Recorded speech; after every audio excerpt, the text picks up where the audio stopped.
Welcome to the Copeland Coaching Podcast, where it's all about turning your job search into a slam dunk. Your host is Angela Copeland.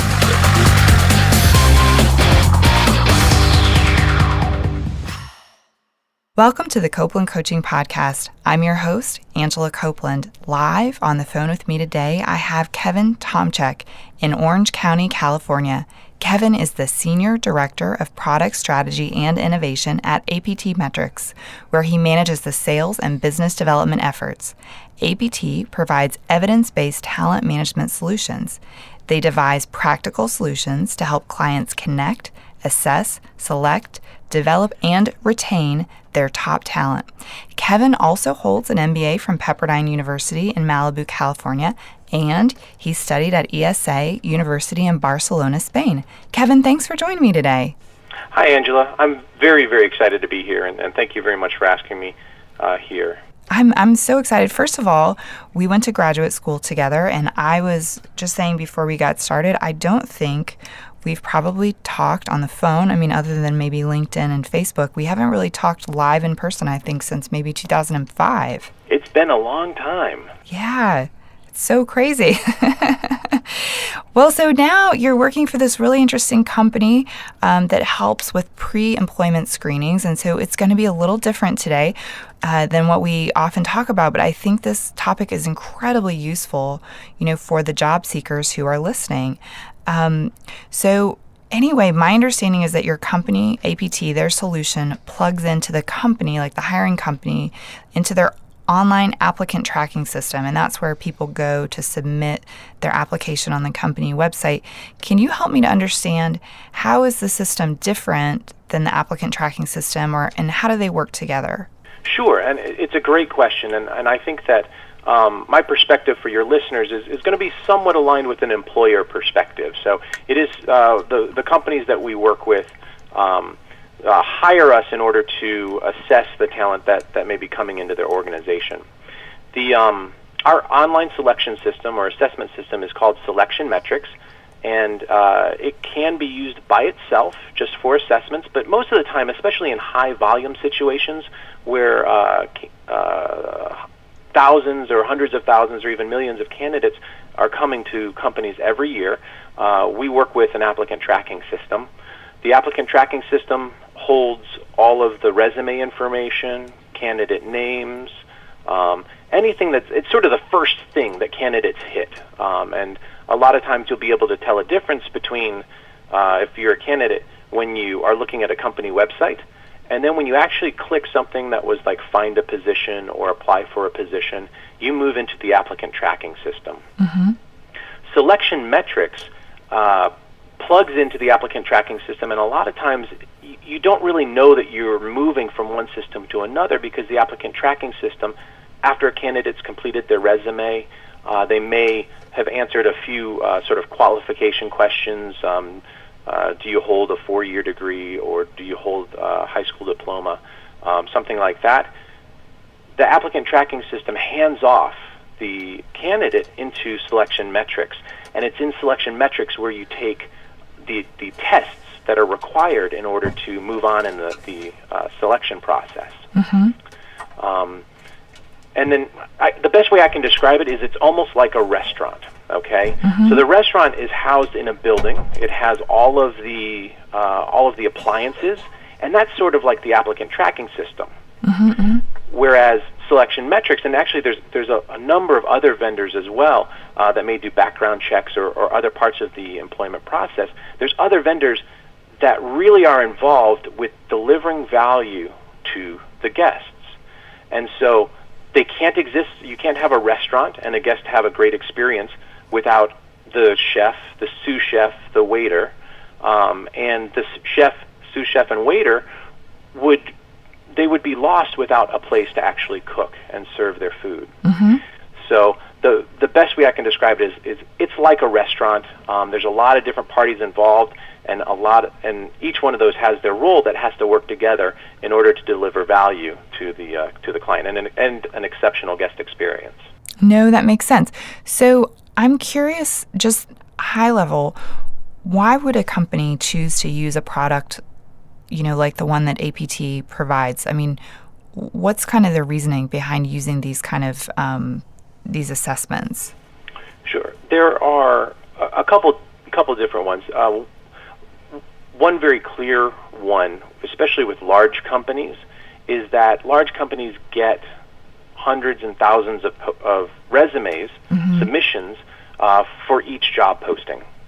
And there has to be some way to automatically sort through all of this information and select the candidates that are most aligned with the role itself, that have the qualifications of the role, that their skills and abilities match what they're looking for in the role.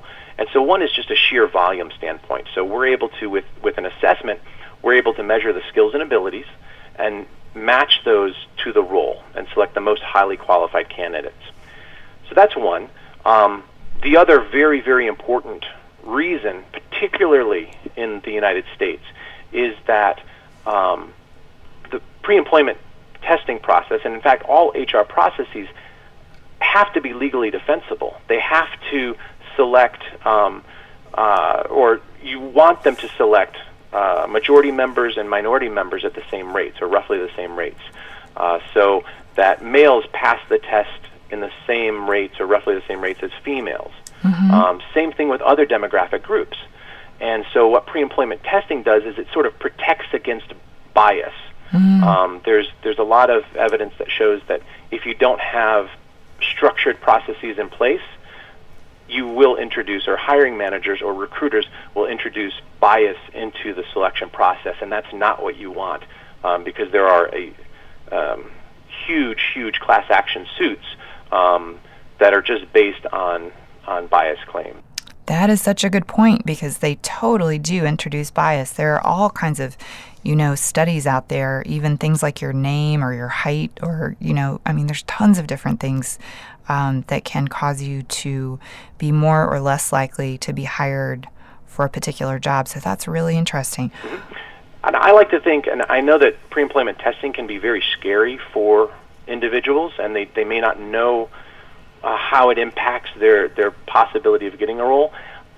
But I think that if we can change the conversation to, this test actually helps you because it removes bias, it makes sure that you're appropriate for a role, because I think that almost no one would like to get a role that they're not suited for. It's just a bad situation. You're angry and grumpy, your employer's angry and grumpy, and you're back in the job market very, very quickly. So it removes bias, it improves your match with the role, and makes sure that the job seeker and the employer are able to get the best candidates for the openings that they have. So I think it's changing the conversation. Well, so speaking of changing, in your view, how have these assessments, kind of changed over time? I know you've been in this industry, off and on for quite a while. So I would suspect that you've kind of seen it grow and evolve over time. Absolutely. And ultimately, the fundamentals haven't changed. If you have a pre-employment test, a pre-employment screening measure, you are going to need to make sure that it is valid and legally defensible. That means that it's job-related, it's assessing the skills and abilities that are required for the position. So those fundamentals haven't really changed. For example, you would never ask a pilot that you're trying to select for pilots, you would never ask them to code software because it's not job-related. Even if coding software with a little instruction actually has some of the same cognitive demands as being a pilot. So you need to make sure that the test itself is valid and legally defensible. But what's happened over time is that we've had this new technology. I mean, it's actually incredibly exciting what we can do now, because it's not just, here's a paper questionnaire, go fill this out and we'll get back to you.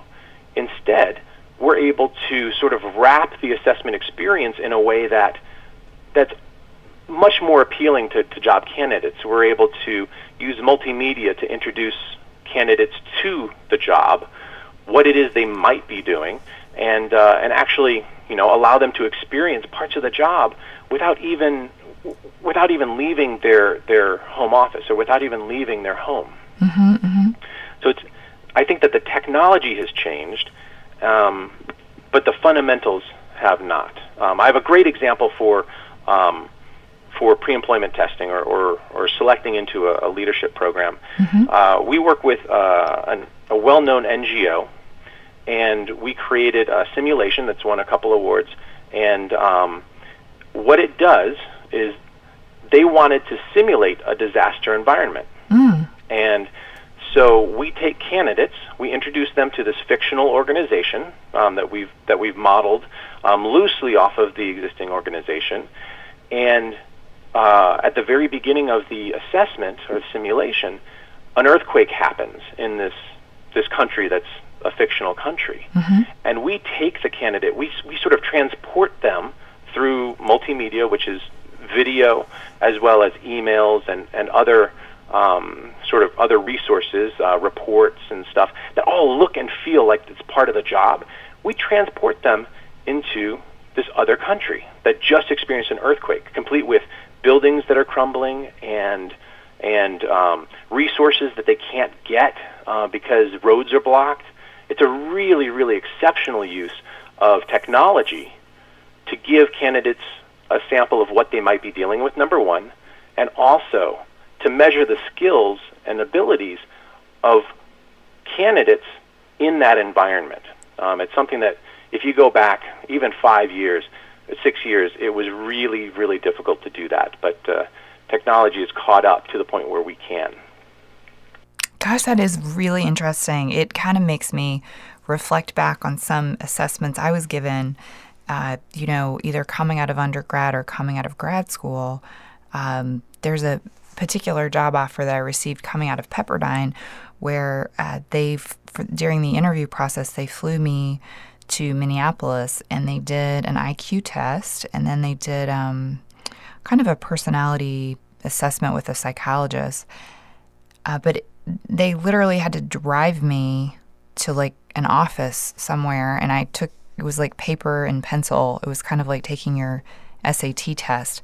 And I would imagine, I would have to guess that same company today is using a solution more similar to what you offer, rather than fly candidates cross-country to take a, paper and pencil test. I could almost guarantee it. So most of the testing right now is done online. There's a handful of exceptions where it's the very senior executives in the C-suite. But even if it's a senior executive, there is a role for something that's as high value as a simulation that puts the candidate in the role of a CEO or a leader of a division for a period of time, and it looks and feels real. There's a role for that type of simulation, that type of assessment, even at a distance. So you get rid of the flights, you get rid of the car, you get rid of all of that inefficiency, both from the employer perspective where they're paying for it, and from the candidate perspective, because if they're not suited for a role, they don't have to dedicate all of the time and effort in pursuing that role. And if whether they get the role or not, when they finish with that process, it ends up being a lot of efficiency for them as well. I can imagine in my case that I described to you, I mean, it went very well, but it was so exhausting to fly cross country just for one day. And I remember on the way back to the airport laying in the back of the cab, like laying down and just being exhausted. Yep. Yeah. I can imagine. Well, so I understand that with your role, you actually focus on the science that organizations use to actually pick the top talent when they're, interviewing folks. Could you help us to understand what are a few of the actual pre-employment tests that would be used for someone in a professional kind of a role? Sure. And APT employs over 25 what are called industrial psychologists. So these are psychologists that focus on psychology in a business environment. So I'm not a psychologist. This is my first disclaimer. But I've been in the industry for a long time, and so I do know as much as an outsider can have on the pre-employment testing. One of the set of regulations that governs this area is called the Uniform Guidelines on Employee Selection Procedures. And this set of regulations or recommendations really governs what a test is. And this document describes a test as any measure that's used for the basis for any employment decision. Mm-hmm. So if you think about that, a test, according to these foundational documents, is just about anything, which is hard to believe. It encompasses paper and pencil tests, internet-based tests, simulations, interviews, just about anything. Mm-hmm. I like to think about the most common tests in sort of two buckets. There's cognitive tests, and those are tests that measure cognitive ability. So things like applied reasoning, or Angela, you had mentioned intelligence testing. Mm-hmm. All of that's cognitive ability. It's sort of the hard skills within a job. Right. Then there are non-cognitive tests. These are sort of the softer skills. These are like teamwork, conscientiousness, are some of the softer skills that we can measure for. And so there's these two different buckets of tests, and a lot of times the most effective employment procedures combine those two, and they combine them in different ways depending on the job. And so if you imagine that if you are applying for a frontline role that's in customer service, it's going to end up probably weighting more heavily towards the non-cognitive tests. Right. And at APT, we would put a wrapper on those non-cognitive tests so it feels a little bit more like the job. So instead of asking something like, tell me about it, or not tell me about a time, that would be an interview. Sure. In a situation where you are in a large group of people, which of the following would you do? Engage someone in conversation, or blah, blah, blah, right? Uh-huh. So we would wrap it in a, let's say that we are selecting for a retail store, and we would say, you are in this department, and there are 6 people around you. How would you go about prioritizing? So it wraps it would very much wrap the same type of question that's measuring the same skills and abilities. It would wrap it in a job-related scenario. Mm-hmm. Some of the other tests, so I mentioned cognitive and non-cognitive. Cognitive would be like reasoning, memory, perceptual speed and accuracy, arithmetic reasoning or reading comprehension. All of those are cognitive skills. Personality or non-cognitive. If you think personality in general, Mm-hmm. it's a pretty good estimate of what the non-cognitive. We don't like to use personality too much. We like individuals to talk about, to use something called biodata or biographical inventory, Okay. which asks them to ask them about situations and how they've responded in the past and what they would respond to now. Oh, that's interesting. What about, do you have assessments where you assess people for, like, for example, a sales role? Is that? Mm-hmm. For sales roles, again, so it's going to be, it depends the level of sales roles, but it tends to be a combination of cognitive and non-cognitive that produce sort of the results that indicate that somebody would be best for sales or best for sales, particularly for APT, best for sales within this organizational context. Mm-hmm. So APT produces customized assessments, and so we don't go to our shelf and pull off this test and say, put this in place and you'll select the best salespeople.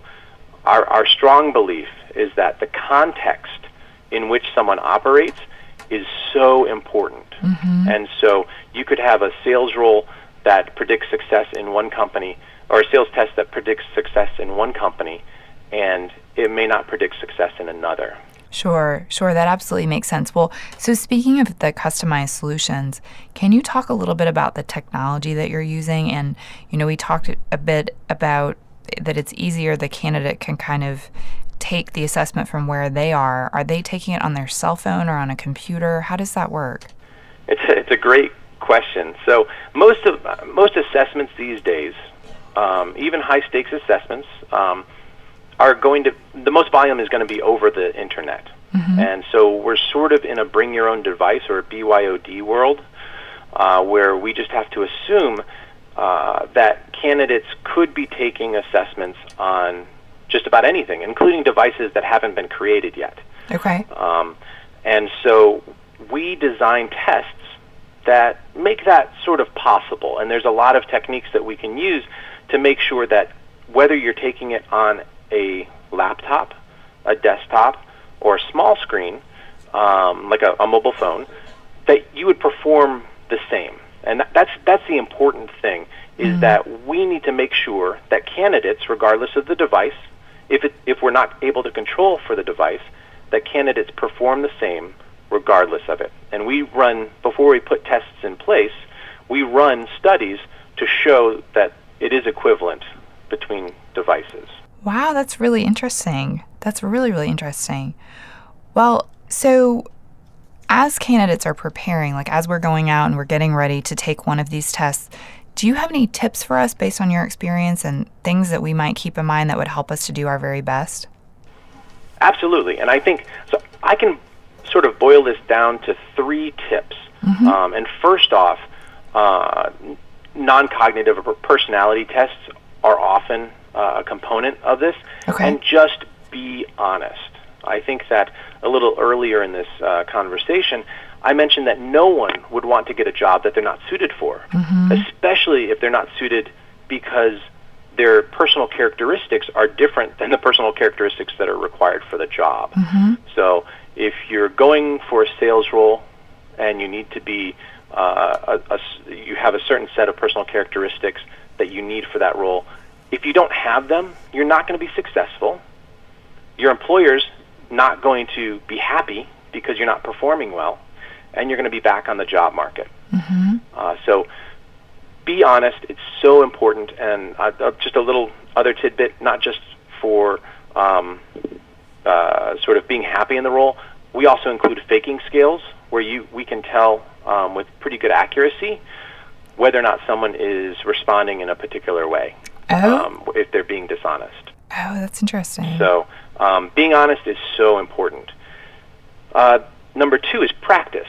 If you're anxious about testing, if you don't quite know what the testing is going to be composed of, just ask the recruiter or ask the hiring manager, whoever you're dealing with. Ask them, what are the types of tests that are being administered, and is there a way that I can practice? Is there a practice test that's available? We work with one of the top management consulting firms in the world, and not only did we design the test itself for grad school employment, but we also provide a practice test that's pretty robust that gives examples of the types of questions, and they're just as difficult, they're just as concrete, and so if you want to know what type of test is going to be used, you need to ask. So you need to ask, and you need to practice in order to be comfortable. No, that makes a lot of sense. So as you were talking, I also was thinking of another scenario that I see with a number of people that I talk with. Some folks struggle with learning disabilities, things like ADHD. And in a situation like in a university setting, like at Pepperdine, for people who struggle with this issue, they receive like 50% extra time on the test, and maybe they get to take it in a special environment. If someone does have a tough time with tests because of a learning issue, is there any sort of accommodation that can be made for those people? Absolutely. And give me just 1 second, Angela.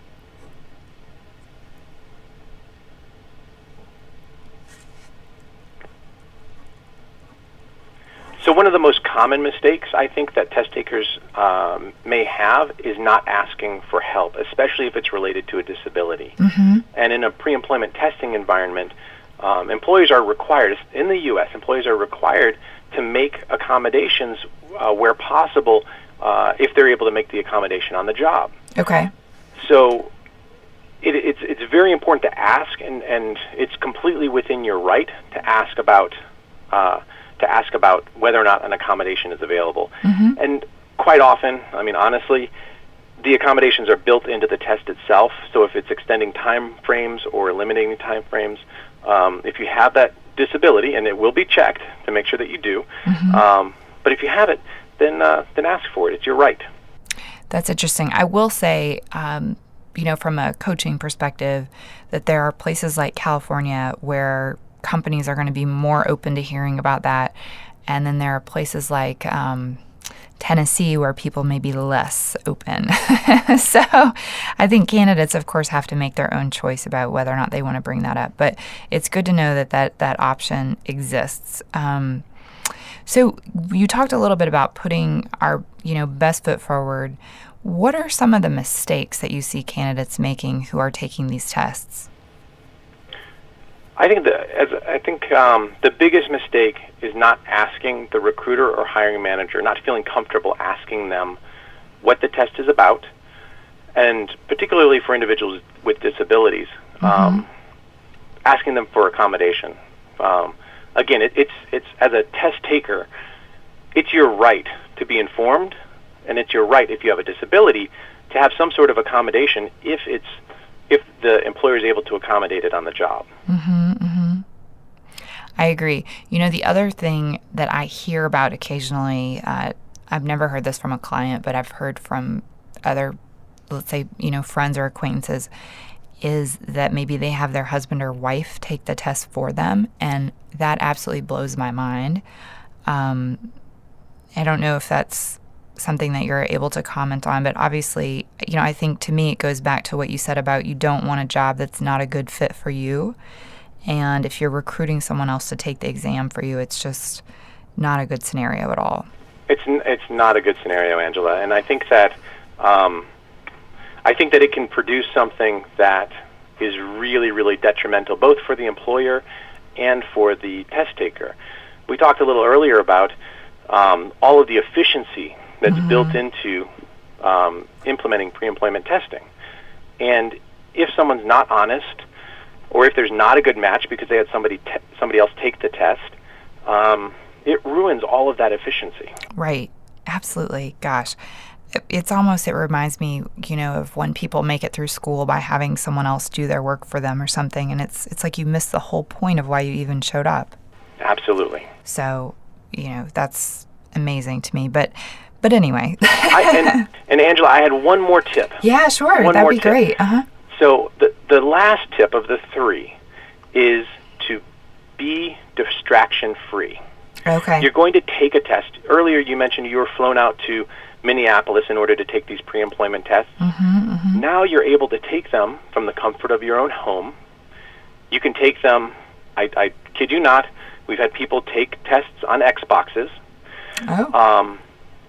But be distraction-free, regardless of whether you're taking it on your phone, your computer, your Xbox. I wouldn't recommend Xbox. Unless you're So regardless of what device you're taking it under, be distraction-free. Think about your environment, because ultimately the employer wants to see your skills and abilities in the best light that you can have them. And so if you're being distracted, you can't possibly, especially if it's a cognitive measure, you can't possibly perform as well. If it's a non-cognitive, if it's a personality, you're still not going to perform well if you're constantly getting pulled away. So just think about where you're taking your assessment and be distraction-free. I completely agree. I think sometimes as job seekers, we may get frustrated by some of the steps of the process and how sort of labor-intensive they become for us. But I think, if you're going to go through the process, really go through it. Otherwise, why are you trying? You're wasting your time, you're wasting the company's time. So I think, really making your environment, like you said, distraction-free so that you can do your very, very best in that moment. Yeah. So during some of our communications leading up to today, we were emailing a little bit about big data and its role in pre-employment screening. And big data sounds a little intimidating in a way. Can you share with us a little bit about how big data does come into play here? Sure, absolutely. And I can make the argument that industrial psychologists have been working with big data for years and years. It just hasn't quite caught that media attention that it has over the most recent years.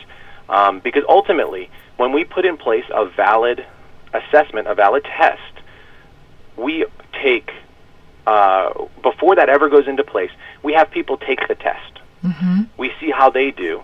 We also take manager ratings and correlate manager ratings with test performance. We correlate truancy with test performance. We correlate as many objective measures, not as many, but a number of objective measures that we can in order to prove that the test selects the individuals that are going to perform well on the job. Oh, that is so interesting. So we combine large data sets in a way that's useful and in a way that produces another outcome, which is what big data is all about. I will say that was, 20, 30, 40 years ago. Now big data not only has these objective measures, but there are so many data points that it really has taken it to a different level. Mm-hmm. So employers can, and there's not a whole lot that's being done that's actually implemented, but there's a lot of experiments that are going on about not just the explicit response to questions, but also how individuals respond to questions. So on a web environment, you can track where the mouse moves, how many times they click, what if it's an assessment that uses a number of different resources, what resources do they open, and how many times do they reference that resource.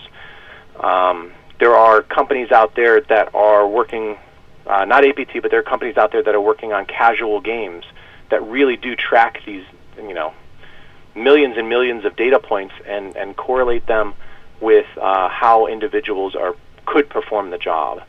Awesome. That's great. Thanks for joining me today. Thank you very much for asking me. Thanks, everyone, for listening. And thank you to those who sent me questions. You can send me your questions to angela@copelandcoaching.com. You can also send me your questions via Twitter. I'm @CopelandCoach. And on Facebook, I'm Copeland Coaching. Don't forget to help me out. Subscribe on iTunes and leave me a review. Thank you for listening to the Copeland Coaching Podcast today with your host, Angela Copeland. Tune in next time to get more great tips on turning your job search into a slam dunk.